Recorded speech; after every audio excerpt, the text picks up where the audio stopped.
아낌없이 바치네 찬양 드리겠습니다.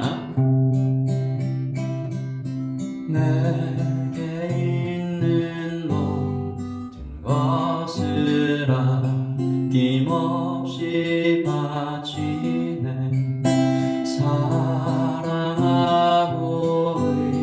의지하여 주만 따라가겠네 주께 드리네 주께 드리네 사랑하는 구주 앞에 모두 드리네 내게 있는 모든 것을 겸손하게 바치네 세상 욕심 멀리 아니나 받아주소서 주께 드리네 주께 드리네 사랑하는 구주 앞에 모두 드리네 내게 있는 모든 것을 주를 위해 드리네 주의 성령 충만하게 내게 내려주소서 주께 드리네 주께 드리네 사랑하는 구주 앞에 모두 드리네 주께 드리네 주께 드리네 사랑하는 구주 앞에 모두 드리네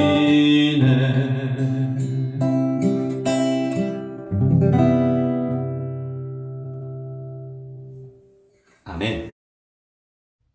오늘 우리에게 주신 말씀은 갈라디아서 4장 12절입니다. 12절부터 20절까지 말씀을 저와 여러분이 함께 봉독하도록 하겠습니다. 형제들아 내가 너희와 같이 되었은즉 너희도 나와 같이 되기를 구하노라. 너희가 내게 해롭게 하지 아니하였느니라. 내가 처음에 육체의 약함으로 말미암아 너희에게 복음을 전하는 것을 너희가 아는더라. 너희를 시험하는 것이 내 육체에 있으되 이것을 너희가 업신여기지도 아니하며 버리지도 아니하고 오직 나를 하나님의 천사와 같이 또는 그리스도 예수와 같이 영접하였도다. 너희의 복이 지금 어디 있느냐? 내가 너희에게 증언하노니 너희가 할 수만 있었더라면 너희의 눈이라도 빼어 나에게 주었으리라. 그런즉 내가 너희에게 참된 말을 함으로 원수가 되었느냐? 그들이 너희에게 대하여 열심 내는 것은 좋은 뜻이 아니요 오직 너희를 이간시켜 너희로 그들에게 대하여 열심을 내게 하려 함이라. 좋은 일에 대하여 열심으로 사모함을 받음은 내가 너희를 대하여 쓸 때뿐만 아니라 언제든지 좋으니라. 나의 자녀들아 너희 속에 그리스도의 형상을 이루기까지 다시 너희를 위하여 해산하는 수고를 하노니 내가 이제라도 너희와 함께 있어 내 언성을 높이려 하는 너희에 대하여 의혹이 있음이라. 아멘. 하나님의 말씀입니다.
오늘 사도는 갈라디아 교회에게 보내는 편지를 통해서 성도, 즉 예수님을 따라가는 자가 마땅히 가져야 할 삶의 태도에 대해 귀한 말씀을 전합니다. 삶의 태도는 하나의 문장으로 정리가 되는데요. 나는 죽고 예수로 사는 것입니다. 사도는 세 가지로 이 삶을 설명하고 있는데, 첫째, 내려놓음으로 다시 얻는 것입니다. 갈라디아서 4장 12절이죠. 형제들아, 내가 너희와 같이 되었음즉 너희도 나와 같이 되기를 구하노라. 너희가 내게 해롭게 하지 아니하였느니라. 나는 너희와 같이 되었다라는 말은 사도가 이방인들에게 들어가 그들처럼 이방인처럼 되었다라는 것이고, 너희도 나와 같이 되라라는 말은 그리스도 안에서 그가 참된 자유를 얻은 것처럼 너희도 자유하라라는 것입니다. 여러분, 사도의 자아가 죽고 있는 것, 죽었음을 우리가 살펴볼 수가 있죠. 유대인으로 이방인에게 들어갈 때 그는 유대인의 옷을 벗습니다. 나의 나됨을 포기하는 것이죠. 그리고 자신의 사회적 지위와 유대인의 선민의식을 다 버립니다. 그리고 사도는 예수 그리스도 안에 있는 자유와 평안을 얻어서 살아갑니다. 이방인처럼 되면 죽는 줄 알았는데, 사회적 지위와 유대인의 특권을 내려놓으면 큰일 나는 줄 알았는데, 내가 죽으니 오히려 더 크고 깊은 자유와 영원한 평안을 얻게 되었다라는 것이죠. 그래서 사도는 자신 있게 얘기합니다. 너희도 나와 같이 되기를 구하노라. 여러분, 우리도 이렇게 내가 가진 것들, 나의 정체성, 주님 앞에서 다 나의 자아를 죽이고 예수로 살아가는, 내려놓으니 다시 얻는 이 역설적인 행복과 충만을 누려가시기를 예수님의 이름으로 축복합니다. 둘째, 그는 나의 약함이 복음의 통로가 되었다라고 간증하죠. 13절 말씀입니다. 내가 처음에 육체의 약함으로 말미암아 너에게 복음을 전한 것을 너희가 아는 바라. 이것은 우리가 좀 이 배경을 조금 이해해야 하는데, 아마도 사도가 상당히 약한 몸으로 병약한 채로 갈라디아 지역에서 사역했었음을 의미합니다.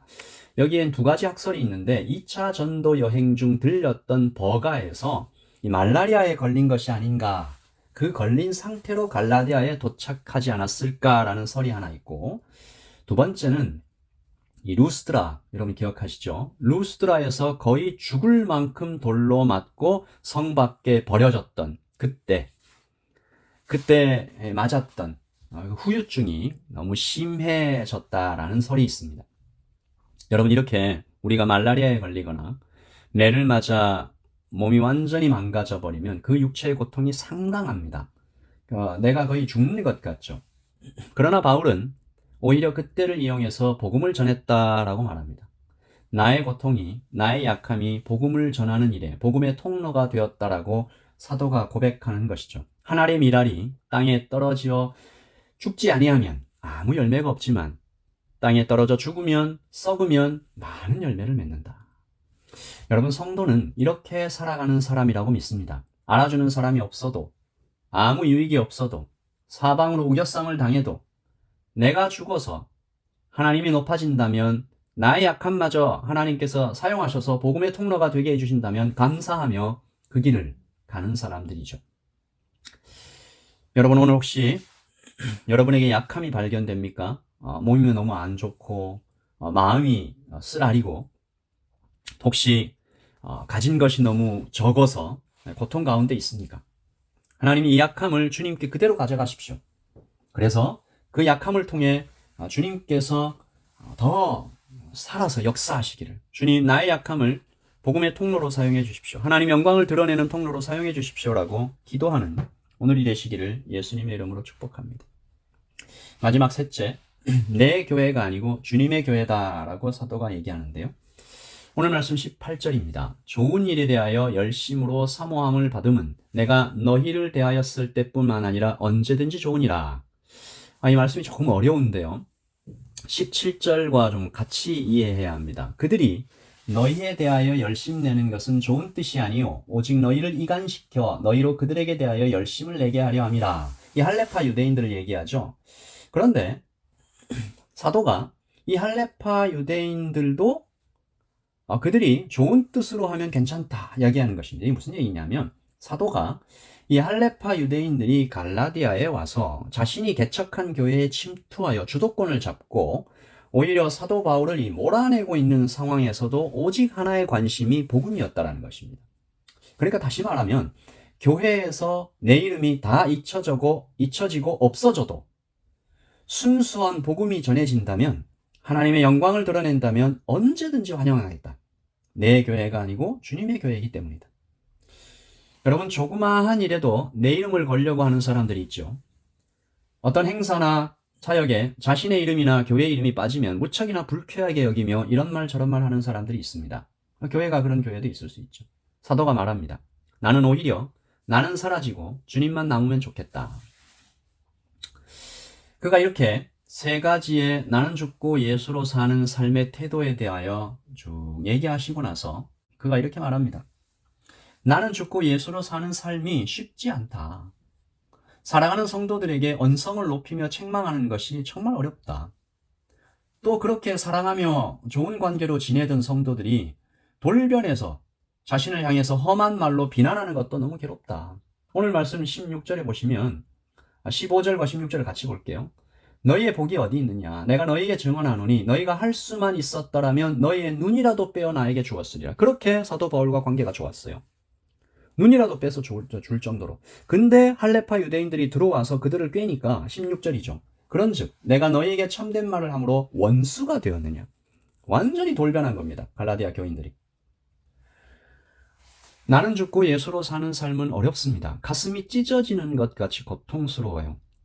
그러나 사도는 갈라디아서 1장에서 말했던 것처럼 그럼에도 불구하고 나는 사람에게 좋게 하며 살 수는 없다. 내가 사람에게 좋게 하랴 하나님께 좋게 하랴. 나는 하나님께 영광이 되며 살아야 한다. 성도는 그렇게 살아야 된다. 그래서 그는 오늘 우리가 나는 죽고 예수로 살려고 할 때 그 삶이 마치 해산하는 고통과 같다라고 고백하죠. 19절입니다. 나의 자녀들아, 너희 속에 그리스도의 형상을 이루기까지 다시 너희를 위하여 해산하는 수고를 하노니. 아멘. 모든 목회자들의 똑같은 고백이라고 믿습니다. 그리고 목회자뿐만 아니라 모든 성도가 한 영혼을 품고 걸어가는 길에서 항상 드려야 하는 고백이라고 믿습니다. 오늘 우리도 주님께 한 소원을 드립니다. 나의 생각, 돈, 시간, 자존심 다 내려놓고 나의 약함까지 주님께 드리며 내 교회 아니고 주님의 교회입니다. 다시 한번 고백하면서 기도합니다.